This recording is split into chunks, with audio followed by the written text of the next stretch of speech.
نے فرمایا کہ آپ کچھ دن یہاں پہ رہیں۔ حضرات محترم سیدنا بابا فرید صاحب غوث علی رحمہ اپنے پیر و مرشد کے یہاں رکے اور ان کے خدمت میں لگ گئے۔ جب سیدنا یحییٰ میاں صاحب قبلہ نے دیکھا کہ میرے میت کے لائق ہے یا نہیں، حضرات محترم تاریخ یہ بتاتی ہے کہ سیدنا بابا فرید صاحب غوث علی رحمہ اپنے پیر و مرشد سیدنا یحییٰ میاں چشتی صاحب کے یہاں تقریباً 1 ہفتہ رہے، اور اس کے بعد انہوں نے بلایا اور انہوں نے ان کو اپنے میت میں داخل کیا اور ان کو عزت اور خلافت سے نواز کر کہا کہ جاؤ اے خلیل جاؤ، تم جہاں فلاں جنگل میں جاؤ، اور میں نے اپنے ہاتھ سے تم کو جو دینا تھا دے دیا۔ سبحان اللہ سبحان اللہ۔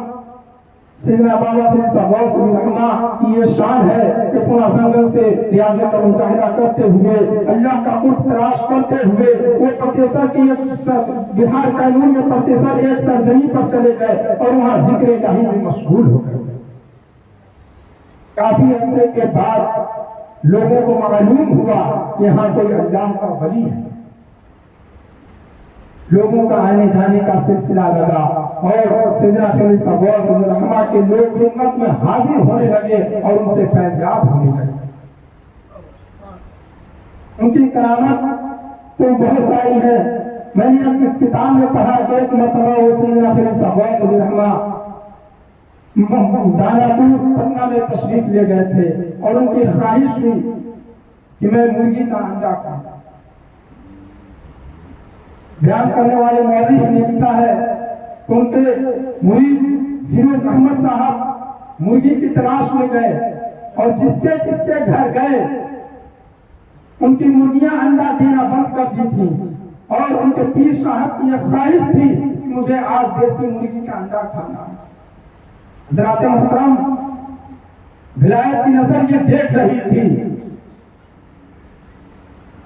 ولایت کی نظر یہ دیکھ رہی تھی کہ مرغی کا انڈا ہے نہیں ہے، تلاش کر کر لاتے ہیں نہیں لاتے ہیں۔ اور ان کی یہ شان محبوبیت کو دیکھیے، جب وہ سید فیروز احمد صاحب آتے ہیں اور یہ عرض کرتے ہیں کہ حضور مرغی کا انڈا کہیں نہیں ملا، کیا کرشمہ تھا ان کا کہ کچھ ہی دیر کے بعد دیکھتے ہیں وہ گھر والا 10-12 مرغی کے انڈا لے کر چلا آتا ہے اور کہتا ہے حضور میری مرغیاں انڈا دینا بند کر دی تھی، اور جیسے ہی آپ آ کر دریافت کیے کہ مجھے انڈا چاہیے، اتفاق سے مرغی میری انڈا دینا بھی شروع کر دیا۔ سبحان اللہ۔ حضرات محترم یہ اللہ اولیاءوں کی شان ہوتی ہے۔ حضرات محترم سیدنا فرید صاحب غوث علی رحمہ کی ایک اور خاص بات یہ ہے کہ اس وقت کے سائنسدان جتنی سارے فوٹو کیمرہ فوٹوگرافی اس وقت کے موجود تھے، کبھی ان کی عکس اس میں قید نہ ہو پائے۔ واہ واہ حق۔ سب سے خاص بات اور سب سے کرشمے کی بات تو یہ ہے، کسی کی میں نے یہ پڑھا مگر ایسا نہیں دیکھا کہ کسی کی فوٹو نہ آئی ہو، مگر اللہ کے ولی کے ایسے محبوب بندے ہوتے ہیں، انہوں نے اپنے زبان مبارکہ سے یہ ارشاد فرمایا تھا کہ میری عکس کبھی کسی کیمرے میں قید نہیں ہو پائے گی۔ ان کی حیات زندگی میں بہت سارے لوگوں نے کوشش کی ان کی تصویر کو قید کرنے کے لیے، لیکن ان کی تصویر قید نہ ہو پائی۔ مورخ نے یہاں تک لکھا ہے ان کی وفات کے بعد لوگوں نے ان کی تصویر کو کھینچنا چاہا، لیکن اللہ والوں کی شان جو بات زندگی میں تھی، سبحان اللہ۔ یہاں تک کہ ان کے مورخوں نے لکھا ہے کہ زندہ وفات کے بعد بھی ان کی تصویر کیمرے میں قید نہ ہو پائی۔